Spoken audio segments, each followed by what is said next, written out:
Hey guys, I'm doing this a little differently today because I want to go through the lawsuit at the same time as I'm making a video on screen. So I'm gonna try and move it this way because I'm gonna hold this microphone like this and I'm gonna go through this lawsuit. So let me start recording here and explain what I'm doing.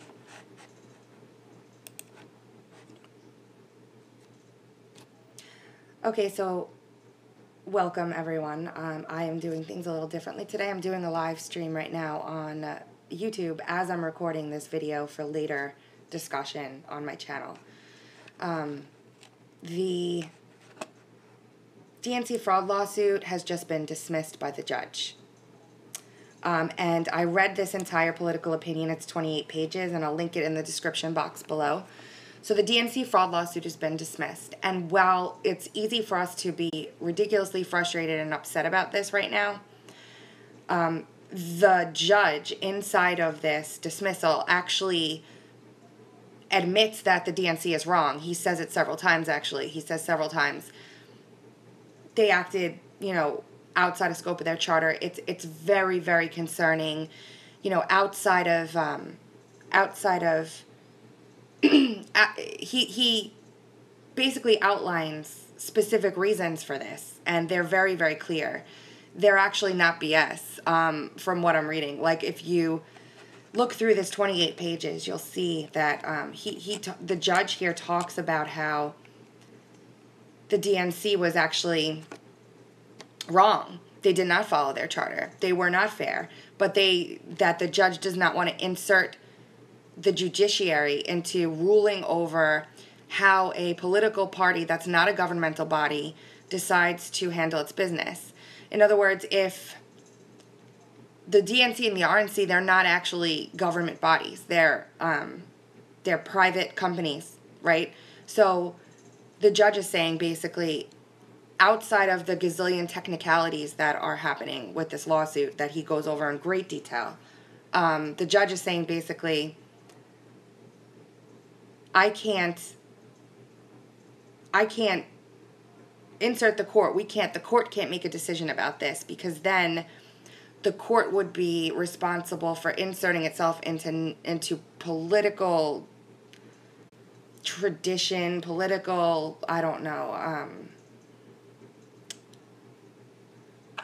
basically, people in the comments are saying, just like Comey admitted Hillary did wrong but wouldn't bring charges. No, that's different. Because when Comey admitted that Hillary did something wrong and didn't bring charges, he completely basically skated outside of the law. She broke laws. The Democratic Party didn't necessarily break laws, because what they're saying is, if you donate to, say, Donald Trump's campaign, right? They did. They dismissed the case today. If you donated to Donald Trump's campaign, Donald Trump is not beholden to you and how you want him to run his campaign, right? He can run his campaign however he wants to, and you really don't, you wouldn't sue Donald Trump for not fulfilling a promise that he made on the campaign trail, or you wouldn't have standing to sue anyway.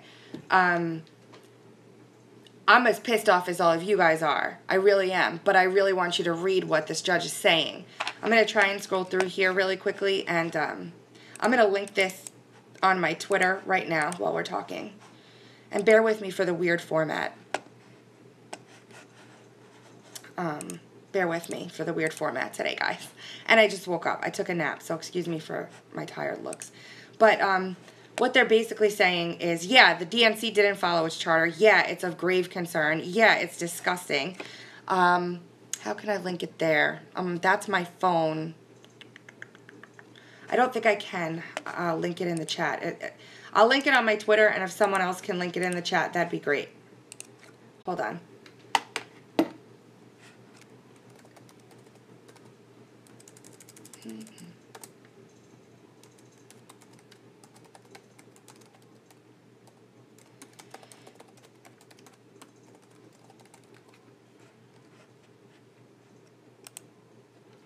Okay. So it's on my Twitter now. And if you want me to, I'll just take a show of hands. Do you guys want me to read any of this for you? Like the certain parts that I found where he's agreeing with the lawsuit premise? Anyone? You're welcome.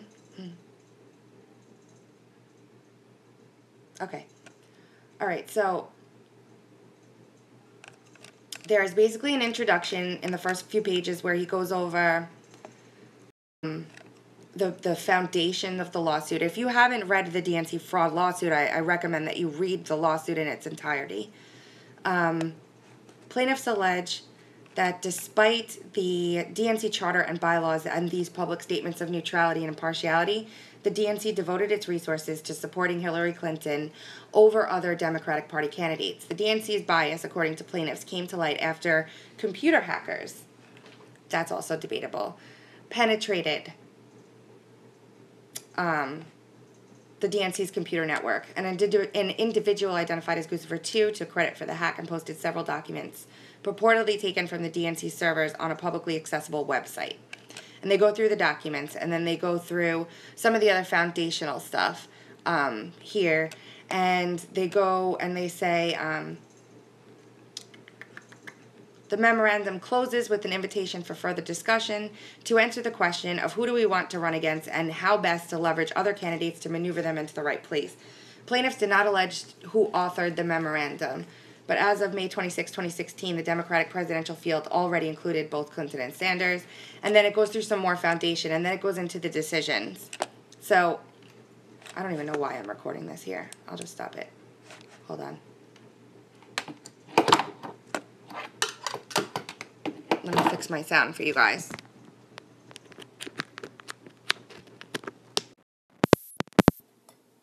I'll just pay attention to you guys because you're important. This is so like, now I can't stand my phone up. Okay. You can hear me, I hope.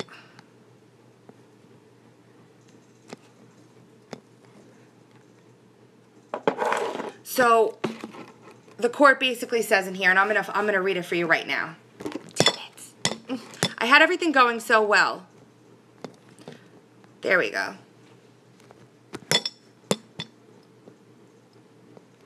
Sorry, guys. Okay. So I'm going to read it to you. I'm going to find it right now.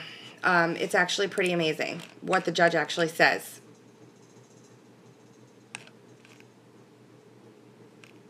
Okay. The court assumes that the DNC and Wasserman Schultz preferred Hillary Clinton as the Democratic candidate for president over Bernie Sanders or any other Democratic candidate. It assumes that they stockpiled information useful to the Clinton campaign. It assumes that they devoted their resources to assist Clinton in securing the party's nomination and opposing other Democratic candidates. And it assumes that they engaged in these surreptitious acts while publicly proclaiming that they were completely neutral, fair, and impartial. This order therefore concerns only technical matters of pleading and subject matter jurisdiction. So basically what the judge is saying there is that they did a pretty good job of asserting that the DNC was out of line. Don't be sad. Don't be sad. It seems bad. It seems horrifically bad. It seems horrible. But I'm telling you, I promise you, there's a silver lining here. Nobody's going to agree with me. Nobody's going to agree with me. But just bear with me for a minute, please, okay? Bear with me. To the extent the plaintiffs wish to air their grievances with the DNC or its candidate selection process, their redress is through the ballot box, the DNC's internal workings, or their right of free speech, not through the judiciary. To the extent plaintiffs have asserted specific causes of action grounded in specific factual allegations, it is this court's emphatic duty to measure plaintiffs' pleadings against existing legal standards. Having done so, and for the reasons that follow, the court finds that the named plaintiffs have not presented a case that is cognizable in federal court. In other words, the case that they presented was not done in such a way that it would stand up in court for success. And he goes through a very detailed answer. It's very detailed. He explains exactly why. This is well thought out and well written. It's not a thrown together, dismissed on the grounds of, you know, whatever. Usually they'll, no, no, it doesn't. I understand everybody's frustrated right now. I'm frustrated too. I really am. I hoped that this would work. I hoped that it would work. There is a chance that they can go back and read this dismissal, and restructure their lawsuit, right, under a different argument. So they can clarify the things that the judges pointed out here. This was a civil class action lawsuit, please remember, okay? This is a civil class action. This is not a criminal lawsuit that would bring about an indictment. It's also not a racketeering lawsuit like the Ackers lawsuit is, that usually, RICO usually leads to an indictment, even though it starts in a civil manner, okay? Now, he's going to tell you what stands up in court inside the answer. This details exactly why he's saying that this won't work. So he goes through, it's 28 pages, I'm on page 10, okay? It's not the wrong jurisdiction, it's lack of detail, lack of proof. Some of the class action, some of the folks that have filed in the class action, they're not establishing residence well enough. They can refile, as far as I know, with new information, and I think they should. And I think that whoever their process server is should be wearing a bulletproof vest and not drink or eat anything for the next 14 to 27 days after. Thank you. That's what I think personally. But let's go through a little more of this if you guys want, okay? I think it's important. I'm not going to go through the detail here about statute and former cases that they cite and things like that. But I am going to go through where in the very end, they're talking about diversity in plaintiffs, how that the diversity in plaintiffs is not up to par, meaning that at least one plaintiff must be diverse from one defendant. It is readily apparent that this court lacks, well, yeah, it does lack jurisdiction, for the parties are not completely diverse. According to the first amended complaint, 2 plaintiffs reside in the District of Columbia, where the DNC maintains its citizenship. 7 reside in Florida, where Wasserman Schultz ostensibly maintains citizenship. But citizenship, not residence, is the key fact that must be alleged in the complaint to establish diversity for a natural person. Plaintiffs' failure to properly allege their own citizenship is in itself sufficient to preclude the exercise of the court's jurisdiction under 1332A.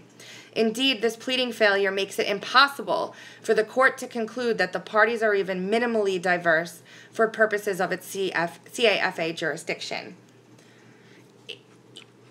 Look, if this were bullshit, I would be sitting here screaming at everybody how bullshit this is, okay? If you read this without the emotion that we all feel, it's really not bullshit. It's really a well-written, I'm not a lawyer. I'm sure the Becks will beg to differ. I can almost guarantee that. But from my perspective, it looks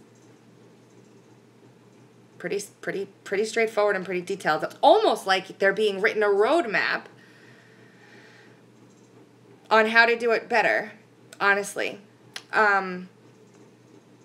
Putting aside the pleading deficiencies, it's also apparent that plaintiffs lack standing to assert each of the causes of action raised in this putative class action. In order to maintain a class action lawsuit, the class representatives are distinct from the putative class members and must establish their own standing to sue, as measured by the standard of Lujan versus Defenders of Wildlife, and 3 other court cases. The standing requirement stems from Article 3 of the Constitution, which limits federal courts' jurisdiction to certain cases and controversies. The Supreme Court has made clear that no principle is more fundamental to the judiciary's proper role in our system of government than the constitutional limitation of federal court jurisdiction to actual cases or controversies. They keep going through some more detail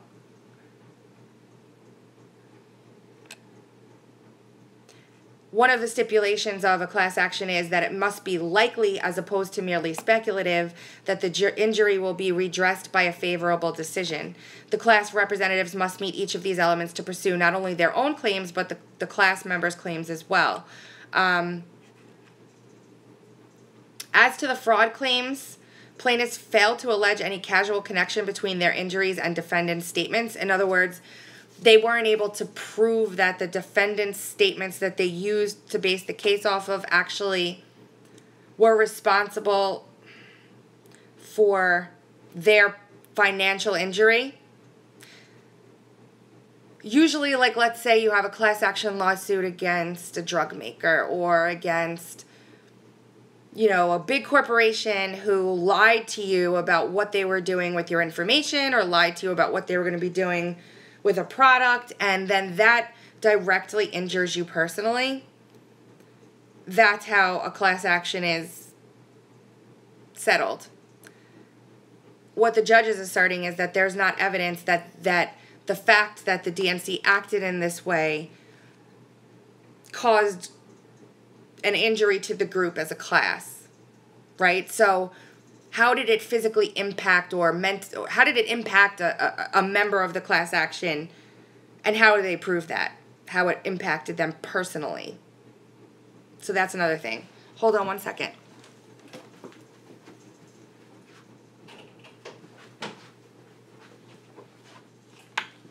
Sorry. Okay, so let's keep going because there's really good information in here. So I'm going to scroll down to the end where I read the most hopeful statement. Hold on.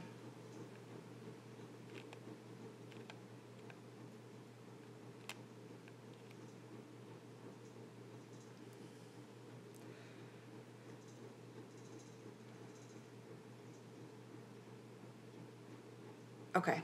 So the choice and attendant consequences between impartiality and even-handedness and Tammany Hall politics lies in the province of the DNC, not the judiciary. It has been understood since our national political parties first came into being as voluntary associations of individuals that the convention itself is the proper forum for determining intra-party disputes as to which delegates should be seated. Grave questions regarding the DNC's right of association would undoubtedly arise if this court were to enjoin the DNC to a particular manner of governance. And those same concerns would arise with respect to any award of damages, which would impose liability for the DNC's alleged decision to associate with the particular standard bearer in a manner not otherwise prohibited by law. Finally, with respect to their negligence claim, the 6 named DNC donor class plaintiffs claim they suffered an injury in fact from the data breach of the DNC servers. 2 of them donated to the DNC by check. 2 others allege they contribute to the DNC online but do not specify where. Davis donated money to the DNC in various ways, including online at www.democrats.org. And Cork gave to the DNC but does not specify where or how. Their cause of action is premised on a security breach of the DNC's computer servers, which plaintiffs allege was perpetrated by 2 Russian hacking groups. I don't think so. Having a long history of successfully targeting sensitive government and industry computer networks in both the United States and other countries, often using sophisticated phishing attacks. A computer hacker known as Guccifer2 claimed credit for the security breach and posted several documents from the DNC server online. Those documents include Excel spreadsheets containing the names and personal information of donors to the Democratic Party and other spreadsheets of donors to the DNC containing personal information, such as names, email addresses, and phone numbers. Although these plaintiffs do not specifically so allege, which is key, they do not specifically so allege, their theory is that the security breach of the DNC servers places them at a heightened risk of identity theft. According to these plaintiffs, data breaches engender injury sufficient to confer Article 3 standing based solely on increased risk of identity theft in the future. Although the 11th Circuit has held that a party who has actually suffered identity theft as a result of a data breach has standing, it has expressly left open the question whether the mere threat of future identity theft creates Article 3 standing. The Supreme Court requires that a threatened injury must be certainly impending to constitute an injury in fact, and that allegations of possible future injury are not sufficient. Theories of standing that rely on a highly attenuated chain of possibilities do not satisfy the requirement that threatened injury must be certainly impending. To some measure, the 3 circuits have held that a risk of future identity theft can constitute an injury in fact. 3 others have held that it does not, and the cases on both sides of this apparent circuit split are largely reconcilable, and each proves instructive here. And they go through all of those. Now,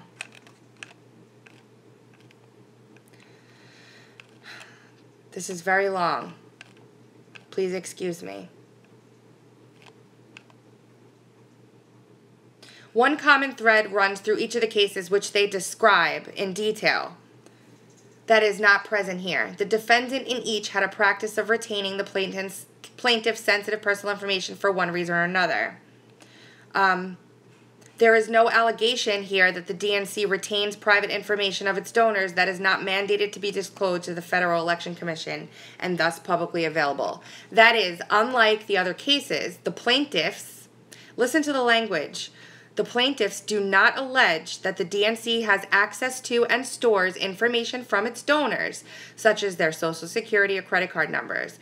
Without such an allegation, you see what I'm saying about how they're trying to guide them? Seems to me. Without such an allegation, the DNC donor plaintiff's claimed threat of injury is too speculative to support an Article 3 injury in fact. So in other words, they're saying, hey guys, you have to say to us, we think they retain our information. We are going to try to prove it, okay? They're guiding them on how to refile. Honestly, they really are. It's crazy, it's technicality, but this is how law works. So it sucks, but this is how it works. Even if the court assumed that the DNC did store the name DNC donor class plaintiff sensitive personal information on the hacked servers, plaintiff's First Amendment complaint still would not make out an injury that is certainly impending. None of the DNC donor plaintiffs have suggested they were the victim of a failed identity theft attempt. The plaintiffs do not allege that their personal information was targeted for the purposes of criminal misuse. The First Amendment complaint instead paints a picture that hackers were generally rummaging the DNC's files for information pertinent to the presidential election. The named plaintiffs do not allege that hackers targeted their information, underlined, took it, or would be able to make use of it to inflict some harm in the future. As a result, this case mirrors Riley and Beck, which they went over in detail, in which the Third and Fourth Circuits held that the plaintiff's claimed injury lacked the degree of immediacy necessary to establish an injury in fact. Thus, absent an actual or imminent injury, in quotes, the named DNC donor class plaintiffs lack standing, and this court lacks jurisdiction over their claim in count 6 of the First Amendment amended complaint.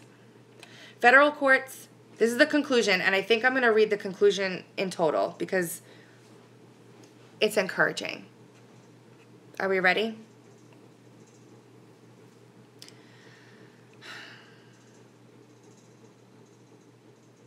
Okay. Federal courts cannot exercise jurisdiction over cases where the parties lack standing.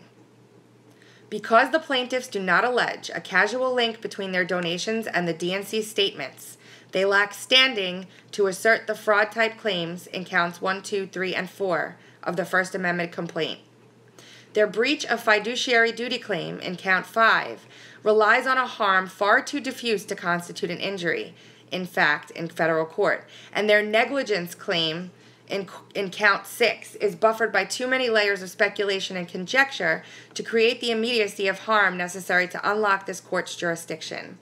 That being so, plaintiffs have not presented a live case or controversy, and the court must dismiss the case for lack of subject matter jurisdiction. Defendant's motion to dismiss plaintiff's First Amendment complaint is hereby granted. Hold on one second. That's not what I wanted. One second. Here we go. This is what I wanted.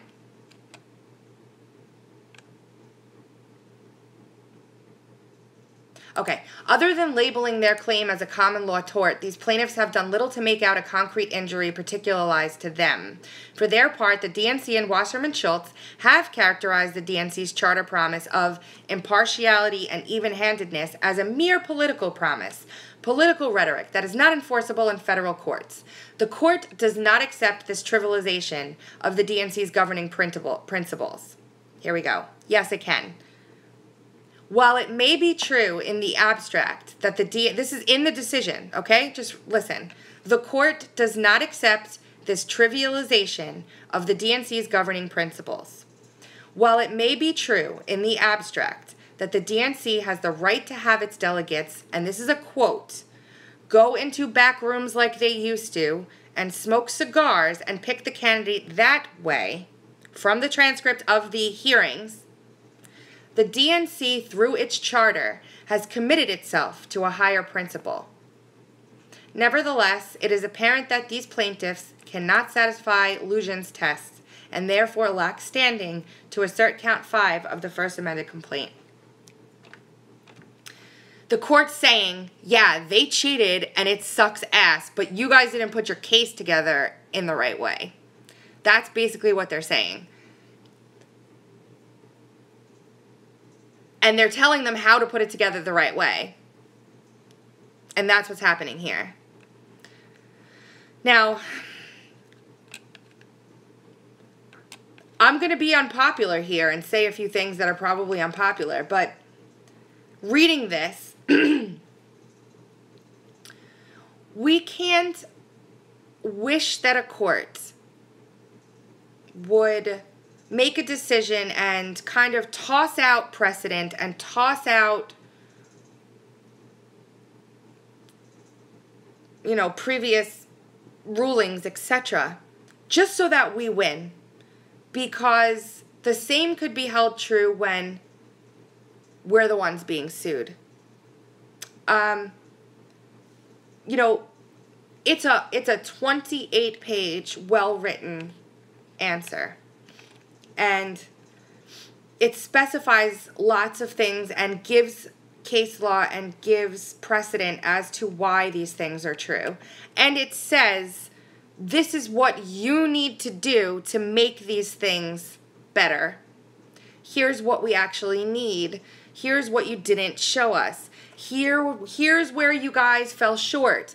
It's clear, abundantly clear, that the judge in this case agrees that the DNC is a corrupt, shitty organization.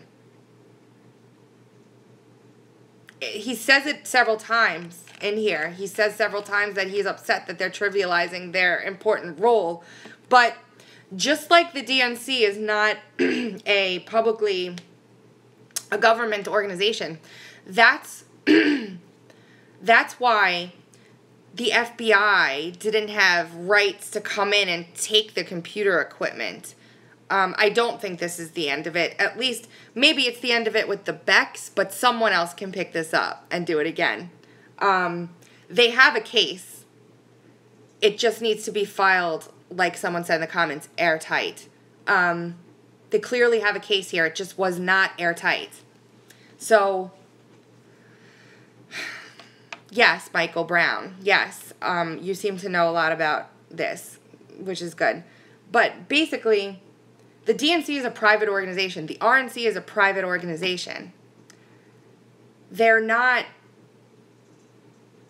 governed by, the way senators have constitutions and bylaws. It's like if the 10 of us or 20 or 99 of us were to get together and form a club and make a charter and then get other people to come in and participate with our charter or with our club from the outside and lend us money or donate money to us, and then we decide that we're going to go in the back room and not do what we said in our charter. I think the problem is that the judge is saying basically that the federal court system can't mandate or make a decision that could mandate a private institution to follow its own rules. Do you understand what I'm saying? Does that make sense to everybody?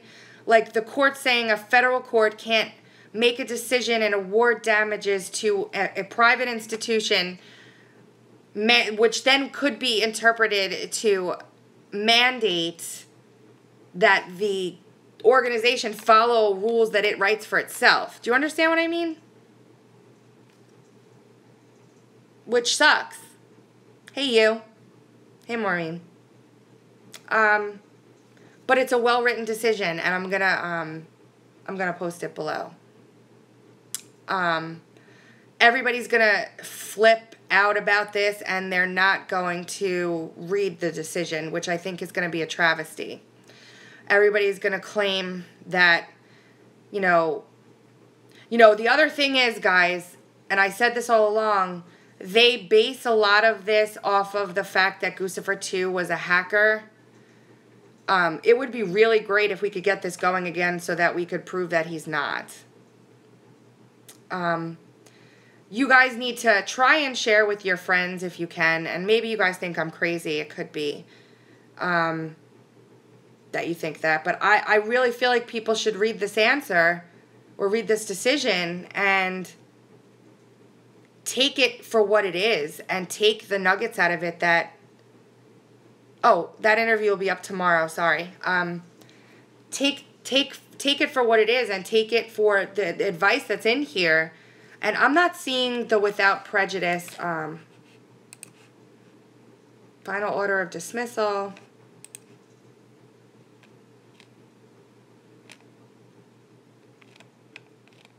You're welcome.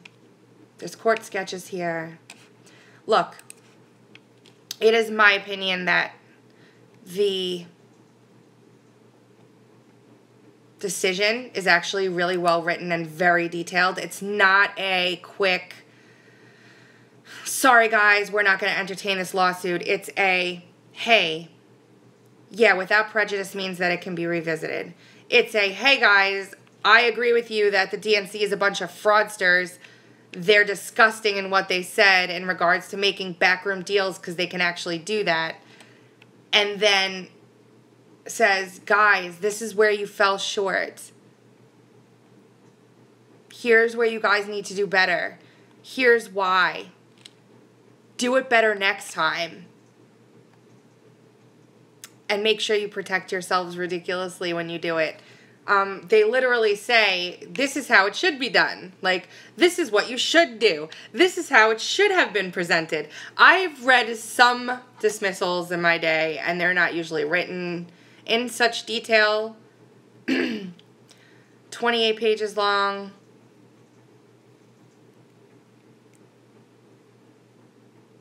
It's... Can you guys just... read the entire thing. Just take the time to read the entire thing. Read pages 1 through 28 of this, and read it and learn from it. And let's do it better. Let's do it solid and airtight. Let's do it in a way that really sadly, in a lot of lawsuits, when you file them, and when I read the entire filing, and it seems great because you're on their side. So it's like, yes, this is awesome. But